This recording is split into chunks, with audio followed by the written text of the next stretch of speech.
உங்களில் எவ்வளோ பேருக்கு ஒரு பாம்பால் வாய் திறக்காமலே கடிக்க முடியுன்றது தெரியும்? என்னடா அது அப்போல ஒரு பாம்பு இருக்கான்ற மாதிரிலாம் உங்களுக்கு கேள்வி இருக்கலாம். உண்மையாடி பாம்பு இருக்குது. ஸோ அது என்ன பாம்பு பார்த்தீங்கன்னா செலிட்டோ ஸ்னேக். இந்த பாம்பு பார்த்தீங்கன்னா ஆப்பிரிக்கன் காண்டினென்ட்டில் அதிகமாக காணப்படுற ஒரு பாம்பு. குட்டி பாம்பு தான், ஒரு 30லேருந்து 50 சென்டிமீட்டர் அளவுக்கு தான் இருக்கும். ஆனால் இந்த பாம்பு விஷ பாம்பு. இந்த பாம்புக்கு சைட்டோடாக்சிக் அப்புறம் கார்டியோடாக்சிக் சொல்கிற 2 வெனம் டைப் இருக்குது. ரெண்டுமே பவர்ஃபுல்லான வெனம்.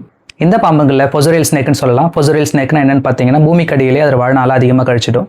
இந்த பாம்புங்க எந்த மாதிரி இடத்துல இருக்குன்னு பார்த்தீங்கன்னா சின்ன சின்ன எலி பொந்துங்க, அதே மாதிரி கரையான் புத்து, அதே மாதிரி மரத்துக்கு அடியில் இந்த மாதிரி இடத்துல தான் இருக்கும் அந்த பாம்புங்க அதிகமாக காணப்படும். இந்த பாம்பு என்னென்ன கலரில் இருக்கும் பார்த்தீங்கன்னா டார்க் ப்ரௌன், அப்புறம் பர்பிளிஷ் பிளாக், அப்புறம் கிரேயிஷ் பிளாக், இந்த மாதிரி கலரில் இருக்கும். அதே மாதிரி அடி வயிற்றுல பார்த்தீங்கன்னா வெள்ளை கலரில் இருக்கும். இந்த பாம்பு கிட்ட ஒரு இன்ட்ரெஸ்டிங்கான விஷயம் இருக்குது. அது என்னன்னு பார்த்தீங்கன்னா இந்த பாம்போட பல்லு ரெண்டுமே, அது விஷ பல்லு ரெண்டுமே தனித்தனியாக செயல்படுத்த முடியும். அந்த 2 பல்லுமே பார்த்தீங்கன்னா சைடு வழியாக வெளியே வரும். அதனால அது நேராக தான் கடிக்கணும் அப்படின்ற அவசியம் கிடையாது. அதே மாதிரி வாயை திறந்து தான் கடிக்கணுன்ற அவசியமே கிடையாது. வேகமாக பின்னாடி பக்கம் வந்தாலுமே இல்லை சைடில் வந்தாலுமே அந்த பல்லு ஒரு ஈட்டி மாதிரி குத்தும். அது கூர்மையாக அது பல்லு வச்சு குத்தும் போது விஷம் ஏறி அந்த உயிரினம் இறந்துரும். அதுக்கப்புறமா அந்த உயிரினத்தை அது வேட்டையாடி சாப்பிட்டுடும். இந்த பாம்புக்கு ஏன் செலிட்டோ ஸ்னேக்ன்றது பேர் வந்துச்சு தெரியுமா? ஸோ செலிட்டோன்றது இட்டாலியில் 15th சென்ச்சுரியில் ஒரு டேகர் கண்டுபிடிக்கிறாங்க. டேகர்னா என்னன்னு பார்த்தீங்கன்னா ஒரு குத்துவால், கூர்மையான ஒரு குத்துவால் நீட்டாக கண்டுபிடிக்கிறாங்க. இந்த பாம்புக்கு அதே மாதிரி கூர்மையான ஒரு பல்லு இருக்கு அப்படின்றதுனால, 2 பல்லு இருக்கிறதுனால அந்த பாம்புக்கும் இதே பேர் வருது.